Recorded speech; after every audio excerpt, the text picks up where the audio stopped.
لڑکیوں کی تعلیم بھی دانی. ہم دعا یہ نہیں کرتے ہیں کہ ہماری بچیاں اعلیٰ تعلیم حاصل کریں, نہیں, ہم دعا یہ کرتے ہیں کہ ہماری بچیاں اعلیٰ تعلیم حاصل کریں عزت کے ساتھ میں. ہم دعا یہ نہیں کرتے ہیں کہ ہماری پڑھی لکھی بچیوں کو نوکریاں ملے, نہیں, دعا یہ کرتے ہیں کہ ہماری پڑھی لکھی بچیوں کو نوکریاں ملیں عزت کے ساتھ میں. عزت سے بڑی چیز کوئی نہیں ہے.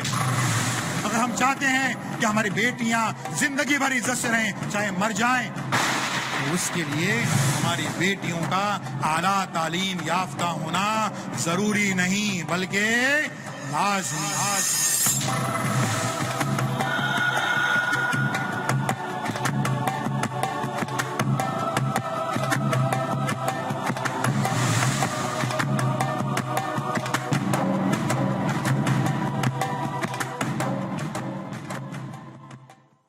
کسی بھی سماج اور سوسائٹی کے لیے بدماش لوگ جتنا نقصان پہنچاتے ہیں, سن لیجیے اس بات کو, کہ کسی بھی سماج اور سوسائٹی کے لیے بدماش لوگ جتنا نقصان پہنچاتے ہیں اتنا ہی نقصان پہنچاتے ہیں شریف لوگ. یہ شریف لوگ تھوڑے سدھر جائیں. پہلے سن لیں کہ شریف آدمی کی ڈیفینیشن کیا ہے. شریف آدمی کسے کہتے ہیں؟ جو اپنے گھر سے دفتر, دفتر سے گھر, گھر سے دفتر, دفتر سے گھر, زیادہ سے زیادہ بیچ میں مسجد میں جاتا ہے اور کچھ کرنے کو تیار نہیں ہے. ارے وہ 5 بچوں کا وہ کتابیں نہیں ہے, وہ اپنا کام نہیں, وہ سیکرٹری دیکھیں گے. ارے یار 5 بچے جو ہیں گھر میں بیٹھے ہوئے ہیں, فیس کا کچھ نہیں ہے, ان کے یونیفارم, اپنا کام نہیں, وہ چیئرمین دیکھیں گے. وہ سماج کے لیے کچھ کرنے کو تیار نہیں. ان کی زندگی کے محور ہے ان کی بیوی, بچے, ان کا بینک بیلنس, ان کے جہیز, اور اس کے ارد گرد گھومتے رہتے ہیں. یہ شریف لوگ تھوڑے سدھر جائیں. شریف لوگ ہمارے یہاں پر 2 قسم کے ہیں. ایک وہ جن کے پاس بہت زیادہ دولت ہے, بہت زیادہ پیسہ ہے, اور ایک وہ جن کے پاس ڈگریوں کا انبار لگا ہوا ہے, ڈگریاں ہیں. میں نے یہ نہیں کہا کہ نالج ہے, ڈگریاں ہیں, بہت بڑی کوالیفیکیشنز ہیں. اور یہ دونوں لوگ جو ہیں, طبقات جو ہیں, یہ مسلم معاشرے سے مکمل کٹے ہوئے ہیں. جن کے پاس پیسہ ہے وہ بھی کٹے ہوئے ہیں, اور جن کے پاس بہت ڈگریاں ہیں, نہیں یار وہ یار آپ کی سوسائٹی کے 10 بچوں کا کچھ انتظام نہیں ہو رہا ہے, وہ کل بگڑ جائیں گے, ڈرگز بیچنے لگیں گے, وہ کچھ اپنا کام نہیں. یار زندگی کے وارڈن روڈ اور پیڈر روڈ پہ جب پہنچ جاتے ہیں تو ملت کے بھنڈی بازار اور مدن پورے پہ وہ نفرت سے دیکھتے ہیں. یہ شریف لوگ تھوڑے سدھر جائیں اور زمانے کے بدلتے ہوئے رجحان کو سمجھیں کہ آپ قوم جو ہے اس بات کو سمجھتی ہے کہ جو قوم کے لیے کھپ رہا ہے, چاہے آپ کے پاس کتنی دولت ہو, کتنی ڈگریاں ہو, اگر آپ کھپ رہے ہیں آپ کو جو ہے ضرورت ہے, ورنہ نہیں ہے. اس کے بعد کیا ضرورت ہے؟ بات کر رہے ہیں ہم کہ کیسے ایک پازیٹو ماحول بنائیں تعلیم کے لیے. کہاں کہاں کمی ہم میں پڑ رہی ہے. جو ادارے آج موجود ہیں مسلمانوں میں, بہت ساری شکایت کے تعلق صحیح ہیں.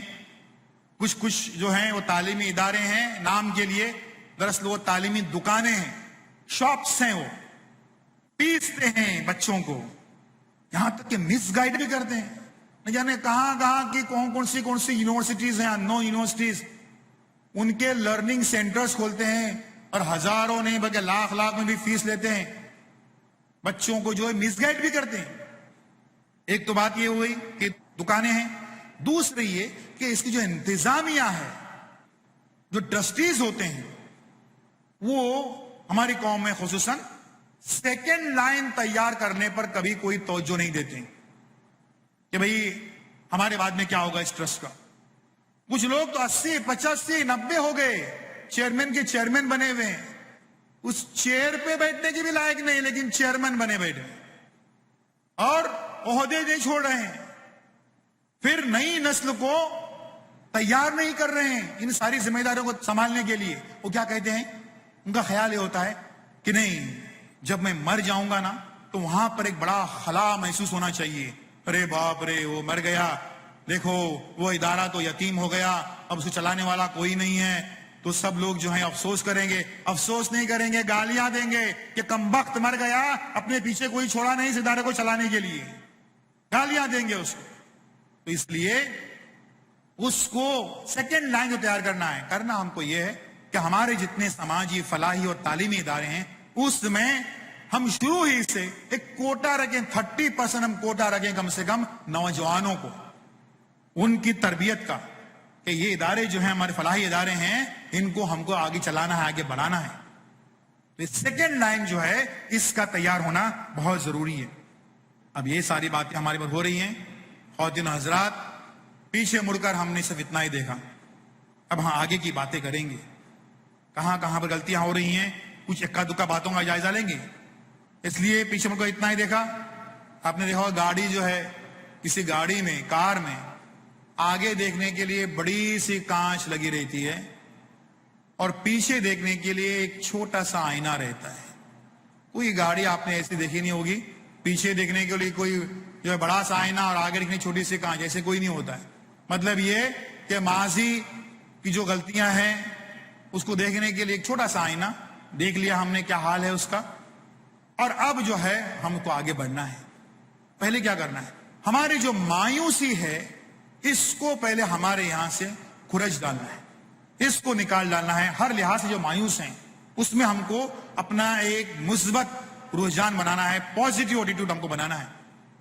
اور اس کے لیے کیا کرنا ہے؟ خصوصاً جو نوجوان طبقہ جہاں پر بڑی اچھی تعداد میں موجود ہے، اس کے لیے میں خاص طور کہنا چاہوں گا کہ مایوسی کو ہٹانے کے لیے کیا کرنا ہے، مایوسی کو دل سے نکالنے کے لیے کیا کرنا ہے، کیسا ہمارا ایٹیٹیوڈ ہونا چاہیے. ایک مثال دوں گا اس کے. ایک آدمی خودکشی کرنے جا رہا تھا. اس کا ایک دوست بھائی کہاں جا رہے بھائی؟ بولے خودکشی کرنے جا رہا ہوں. بولے کیوں بھائی؟ نہیں، بولتے میرے حالات بہت خراب ہیں اس لیے مجھے خودکشی کرنی ہے. تو وہ جو دوست تھا بڑا ہمت والا تھا، بولے یار ہمت سے کام لو، مقابلہ کرو حالات کا، خودکشی کرنا بری بات ہے. بولتا ہے یار تم کو معلوم نہیں میرے حالات واقعی بہت خراب ہیں، چو بیٹھو مجھے خودکشی. ارے بھائی وہ اس کو روک رہا ہے. بولتا اچھا بتاؤ تمہارے حالات کیا ہیں، بتاؤ. اس نے اپنے حالات اس کو بیان کرنے کو شروع کر دیے. 5 منٹ، 10 منٹ، 15 منٹ، 20 منٹ اس نے اپنے حالات آدھے گھنٹے تک اس کو بیان کر دیے. آدھے گھنٹے کے بعد دونوں دوست ایک ساتھ ایک بلڈنگ کے اوپر چڑھے اور دونوں نے ایک ساتھ خودکشی کر لی. کیوں؟ کیونکہ وہ جو آدمی جو خودکشی کرنے جا رہا تھا، اس نے جو ہمت والا آدمی تھا اس کو اپنے حالات ایسے رنگین بیان کر دیے کہ اس ہمت والے آدمی کو بھی یقین ہو گیا کہ واقعی اس دنیا کا مقابلہ کرنا مشکل ہے، ایک ہی راستہ ہے کہ خودکشی کر لو. نوجوانوں، اس کہانی کے پس منظر میں آپ ایک سبق لے لو، اور وہ یہ کہ آپ کبھی بھی مایوسی کی باتیں کرنے والوں کی سنگت میں مت رہو. جو کہتے ہیں ارے یار وہ کورس بہت مشکل ہے، ارے اس کی فیس بہت زیادہ ہے، ارے اس میں تو کتنے مشکلات ہیں، ارے وہ کورس کتنے بیکار ہیں، کچھ کا فائدہ نہیں ہے، وغیرہ وغیرہ. مایوسی کی باتیں کرنے والوں کی سنگت میں مت رہو. جہاں کہیں کوئی مایوسی کی باتیں کر رہا ہے اٹھ جاؤ اس محفل سے، ورنہ ان لوگوں کے ساتھ ساتھ آپ بھی خودکشی کرنے مجبور ہو جائیں گے. مایوسی کی باتیں مت کیجیے اور ان لوگوں کی سنگت میں مت رہو. مایوسی ایک اور چھائی ہوئی ہمارے یہاں پر، اور وہ یہ کہ مسلمانوں کو جابز نہیں ملتے ہیں، نوکریاں نہیں ملتی ہیں. یہ اکثر و بیشتر ہمارے کہا جاتا ہے. ہمارے جو فریش گریجویٹس آتے ہیں گائیڈنس کے لیے ہمارے پاس، ہم کو یہی گائیڈ کرتے ہیں کہ اپنے سی وی جو ہے، بایو ڈاٹا جو ہے، اس میں لکھ دیجئے کہ سیلری ایکسپیکٹڈ نل. تنخواہ کتنی چاہیے؟ نل، صفر. کیونکہ ابھی آپ نے جب کالج سے پاس ہوئے ہیں آپ کو صرف کتابی نالج ہے. ابھی آپ کو تنخواہ پیسوں کی ضرورت نہیں ہے، ابھی آپ کو نالج کی ضرورت ہے. کسی اچھی کمپنی میں اچھی اوپننگ کی ضرورت ہے، وہ نالج آپ کی تنخواہ پر بھاری ہے. ہمارے والدین کو صبر نہیں ہے، وہ ٹوکتے رہتے رہے کیا انجینئر بن گیا اور 3,000 روپے اسٹائپنڈ لے رہا ہے. انہیں معلوم نہیں ہے کہ اس 3,000 کے ساتھ وہ 3 لاکھ کا نالج بھی لے رہا ہے. یہ جو مایوسی کی باتیں ہیں ان کو اپنے اندر سے نکال دیجیے، اور اس کے لیے کرنا یہ ہے کہ آپ جس فیلڈ میں جائیے اس کے ماہر بن جائیے، ایکسپرٹ بن جائیے، ہو جائیے، رس بچ جائیے، ہو جائیے. میں بچوں کو جب گائیڈ کرتا ہوں کہتا ہوں کہ آپ لا کیجیے، LLB کیجیے، تو بچے کویشچن آنسر سیشن میں چٹھی بھیجتے ہیں، سر لگتا ہے آپ بہت دنوں سے بامبے ہائی کورٹ کی طرف گئے نہیں ہیں. آپ نے دیکھا نہیں ہے کہ فٹ پاتھ پہ کتنے وکیل کھڑے رہتے ہیں جو ہم کو چلنا دشوار کر دیتے ہیں. ارے فٹ پاتھ پہ وہ وکیل کھڑا ہے جو ادھ پکا اور ادھ جلا وکیل ہے. جو بڑی بے دلی کے ساتھ وکالت پاس کیا ہے, 45% مارکس ملے ہیں, اس کی مارک شیٹ بتا رہی ہے کہ اس کے پاس وکالت کا 55% نالج ہی نہیں ہے, وہ فٹ پاتھ پہ کھڑا رہے گا, اس کو سادی سی ایفیڈیوٹ بنانے کو نہیں آتی, ہی deserves to be in footpath, اس کو فٹ پاتھ پہ رہنا چاہیے. لیکن آج لا میں جو ہے وہ کرمنل لاز ہے, فیملی لاز ہے, انکم ٹیکس لاز ہے, سیل ٹیکس لاز ہے, لیبر لاز ہے, اور کتنے قسم کے لاز ہیں. اس میں ہمارے پاس میں قابل وکیل ہمارے پاس میں آج نہیں ہے.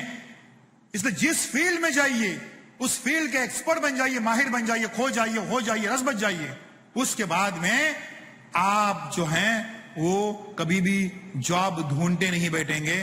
جاب جو ہیں وہ آپ کی شرط پر آپ کو مل جائیں گے.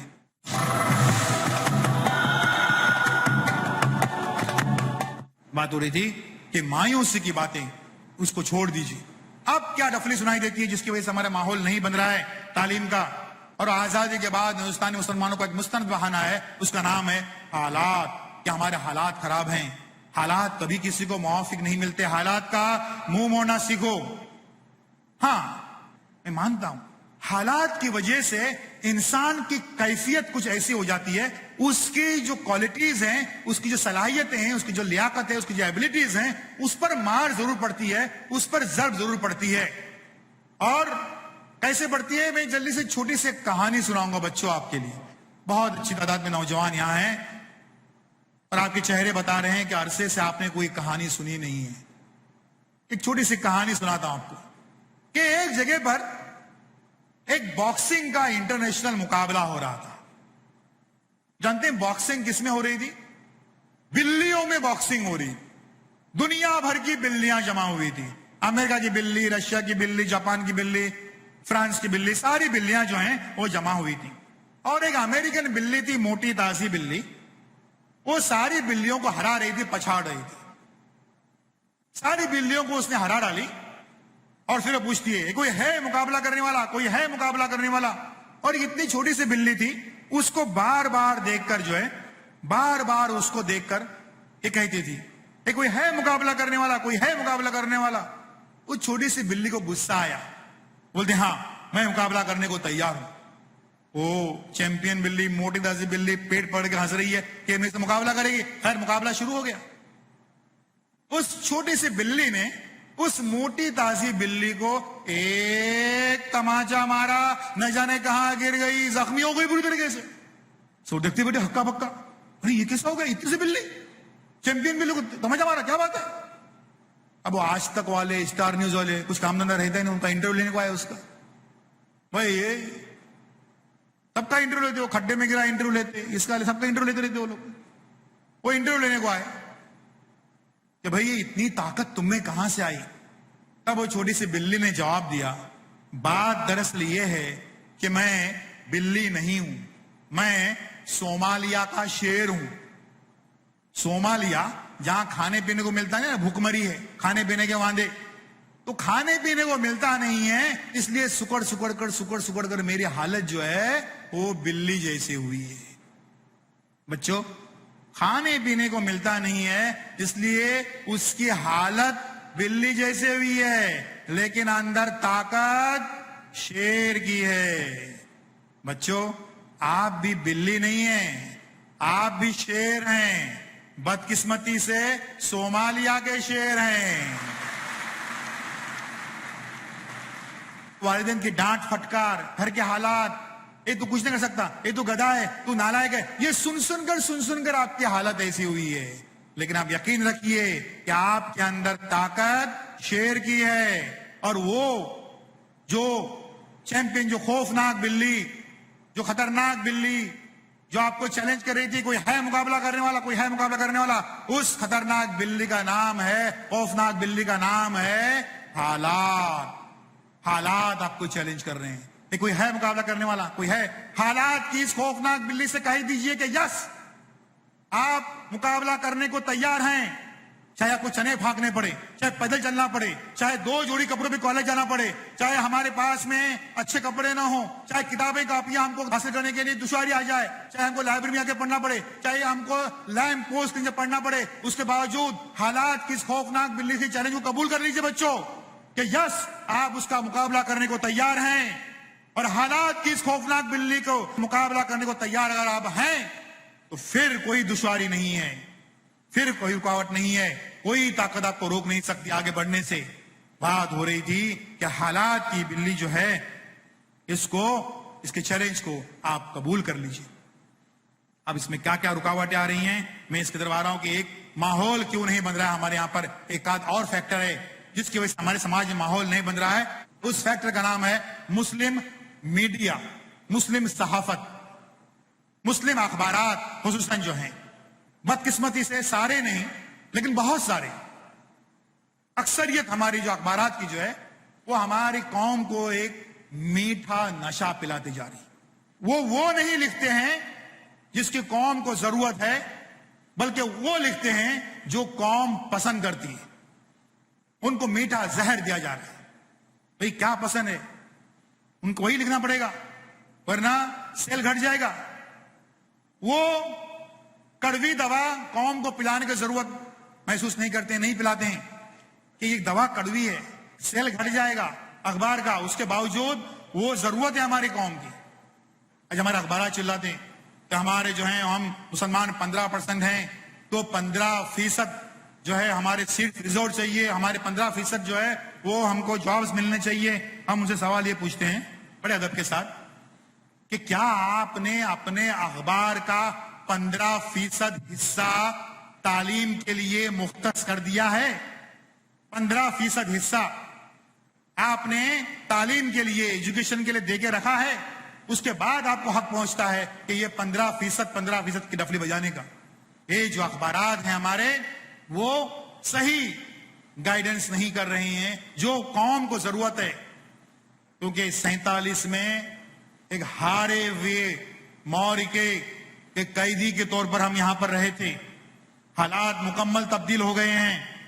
اس صورت میں اس قوم کو سنبھالنے کے لیے اور صحیح دشا اور صحیح سم دکھانے کے لیے ہمارے میڈیا نے بدقسمتی سے پوزیٹیو رول ادا نہیں کیا ہے. بلکہ یہاں پر کیا ہوا ہے، اس میڈیا کی وجہ سے آج آزاد ہندوستان میں مسلمانوں کے 2 محبوب مشغلے بن گئے ہیں، 2 ہابیز ہیں. نمبر 1 امریکہ کو گالیاں دینا، نمبر 2 برہمنوں کو برا بلا کہنا. امریکہ کو گالیاں دے رہے وہ 2-3 پاور میں سے ایک تھا، واحد سپر پاور بن گیا. ہمارے گالیوں سے کوئی فرق نہیں پڑا. برہمنوں کو گالیاں دے رہے لیکن آج 10% براہمن پورے ہندوستان پہ راج کر رہے ہیں. ہندوستان کی کوئی ایسی پالیسی نہیں ہے جس میں برہمنوں کا عمل دخل نہیں ہے. لیکن وہ کس طریقے سے ہماری چیزوں کو لے رہے، ہماری چیزوں کو انہوں نے اپنا لیا ہے، اڈاپٹ کر لیا ہے، اس کی طرف ہم توجہ نہیں دے رہے. اس کو سیکھنے اور سمجھنے کی ضرورت ہے. آج اس لیے بھی ضرورت ہے خواتین و حضرات کہ آج جو ہے ہندوستان میں ذمہ داری سے بات کہہ رہا ہوں یہ کہ ہندوستان کا تعلیمی نظام فیل ہو چکا ہے. ہندوستان کا ایجوکیشن سسٹم جو ہے وہ مکمل طور پر فیل ہو چکا ہے. ہم کہاں گئے تھے؟ ہمارے ہندوستان کا تعلیمی نظام 60 سال میں سے 40 سال ماسکو کا طواف کرتے رہا. Communism, socialism, Marxism, communism, socialism, Marxism منہ کی کھا کے آ گئے. ہم دیکھا کہ بھئی ڈاکٹر بن رہے، انجینئر بن رہے، سب کچھ ہو رہا ہے لیکن ویلیوز ختم ہو گئے، قدریں ختم ہو گئی، اخلاقی قدریں. بیٹا باپ کو سلام نہیں کر رہا ہے، وردھاشرم بڑھ رہے ہیں. بوڑھے ماں باپ کی خدمت جو ہے وہ عبادت نہیں سمجھی جاتی ہے بلکہ انہیں کسی وردھاشرم میں، اولڈ ایج ہوم میں دھکیل دیا جاتا ہے. تو یہ نظام کے سامنے بات آئی آج سے 10-12 سال پہلے. بعد از خرابی بسیار یہ ہو گیا کہ ویلیو ایجوکیشن، اقدار کی تعلیم جو ہے وہ پھونسی گئی ہمارے سلیبس میں، ہمارے نصاب میں. اب یہ بھی بدبختی ہے اس قوم کی اور اس ملک کی کہ یہاں پر اخلاقی قدریں سکھائی جاتی ہیں. اخلاقی قدریں سکھانے کی چیز نہیں ہے، وہ تو برتنے کی چیز ہے، وہ تو اندر سے آنی چاہیے. سلیبس کو پڑھا جاتا ہے بس سلیبس میں ہم جانتے ہیں کیا ہوتا ہے. فرض کیجئے اخلاقی قدروں میں ایک چیپٹر ہے ایک کفایت شعوری، ایک چیپٹر ہے ایمانداری، ہے نا. تو ٹیچرز کہیں گے بیٹا وہ ایمانداری کا چیپٹر چھوڑ ڈال، آج تک ابھی تک کوئی سوال پوچھے نہیں گئے اس تعلق سے، ایمانداری کو چیپٹر چھوڑ لو، وہ زندگی بے ایمان بنا رہے گا. یہ سکھانے کی چیز نہیں ہے، یہ اندر سے آنی چاہیے. بات ہو رہی تھی کہ ہندوستان کا تعلیمی نظام چونکہ فیل ہو چکا ہے، اس لیے اب ہم کو اپنے طور پر کیسے ایکٹیو بننا ہے اور ہمارے سماج کو کیسے ایکٹیو بنانا ہے، اس تعلق سے بات کر رہا ہوں میں. ہم ایک ایک اسٹیپ بائی اسٹیپ دیکھیں گے کہ کہاں ہماری کمیاں ہیں، خامیاں ہیں. نمبر ایک یہ کہ آپ سب سے پہلے اپنے بچوں کو ایک کوئی خواب دیجیے. میں بات لاسٹ ٹائم کہی تھی نصب العین کی، گول کی، مقصد کی. کوئی خواب دیجیے اور کوئی بڑا سا خواب دیجیے. خواتین حضرات، اپنی کیپیسٹی سے بڑا خواب دیکھ دیجیے اس کو. یہ خواب جو ہے اس زندگی میں اس کے ہلچل لائیں گے. اب خواب کی بات آئی، والدین اکثر سمجھ رہے ہیں کہ ہم بات کریں صرف ان کے لڑکوں سے، اور لڑکیاں اس سے مستثنا نہیں، بیٹیوں کو بھی. دیکھیے، کمانے کی بات جہاں تک ہے، روزی روٹی کمانے کی بات جہاں تک ہے، یہ واحد ذمہ داری، یہ کلی ذمہ داری جو ہے وہ مردوں کی ہے اور مردوں کی ہی ہونی چاہیے. لیکن جب کہیں کچھ حالات ہچکولے کھائے جاتے ہیں، اس وقت شرعی حدود میں رہتے ہوئے، تمام در حدود میں رہتے ہوئے، ہماری بچیوں کو بھی حق پہنچتا ہے کہ وہ اپنے طور پر جو ہے وہ زندگی کے چند وسائل جن سے وہ محروم ہیں، بدبختی سے، بدقسمتی سے، وہ ان کو حاصل ہو جائیں. تو اس کے لیے ہم کو کیا کرنا ہے؟ جو بچیاں ہیں ان کو بھی ایک بڑا سا خواب دیکھنے دیجیے، اعلیٰ تعلیم کی طرف راغب کر دیجیے. کیا ہے رویہ ہمارے سماج میں لڑکیوں کی تعلیم کے تعلق سے؟ آج ہر جگہ دیکھیے تو ہماری بچیاں یہاں ٹاپ کر رہی ہیں، اور انہی انتہائی ذہین ترین بچیوں کو آگے بڑھنے نہیں دیا جاتا. کیا رویہ ہوتا ہے ہمارے گھروں میں لڑکیوں کی تعلیم کے تعلق سے؟ فرض کیجئے گھر میں ایک لڑکا ہے، پڑھنے میں بالکل گدھا، اس کو 40% مارکس ملے ہیں، اس کے ماموں چاچا سب جمع ہوتے ہیں، بتاؤ ہمارے لاڈلے نے 40% مارکس لیے ہیں، اب اس نے کیا کرنا؟ اس کی بڑی بہن ہے، اس نے 82% مارکس لیے، وہ حسرت سے منہ تک رہی ہے. ارے میرے بارے میں کوئی نہیں سوچ رہا ہے. کیوں؟ کیونکہ وہ لڑکی ہے، پرایا دھن ہے، چولہے کا ایندھن ہے، اس کو چولہے میں ہی جلنا ہے. اور لڑکا گدھا ہوا تو کیا لڑکا ہے بھائی، وہ بڑھاپے کی لاٹھی ہے، وہ خاندان کا چراغ ہے، چاہے وہ چراغ میں تیل نہ ہو. لڑکے کے بارے میں بڑے فکر مند ہیں. خواتین حضرات سن لیجئے کہ لڑکیوں کا اعلیٰ تعلیم یافتہ ہونا کبھی ضروری رہا ہوگا، اب لازمی ہے، مسٹ. کیوں؟ نمبر ایک یہ کہ کبھی بھی کوئی بھی جاہل اور ان پڑھ ماں آئیڈیل اور مثالی ماں ثابت نہیں ہو سکتی. وہ جب اپنی بیٹی کو اس وقت پلائے گی، بیٹی تو پڑھ، بیٹی تو بن، بیٹی کچھ کر، تو بیٹی سے کان کو جائے گی، ہاں ٹھیک ہے امی. لیکن امی تم نے کیا کیے؟ امی کے پاس اس کا جواب ہونا چاہیے، سن بیٹی میں نے کیا کی، میں نے کیسے حالات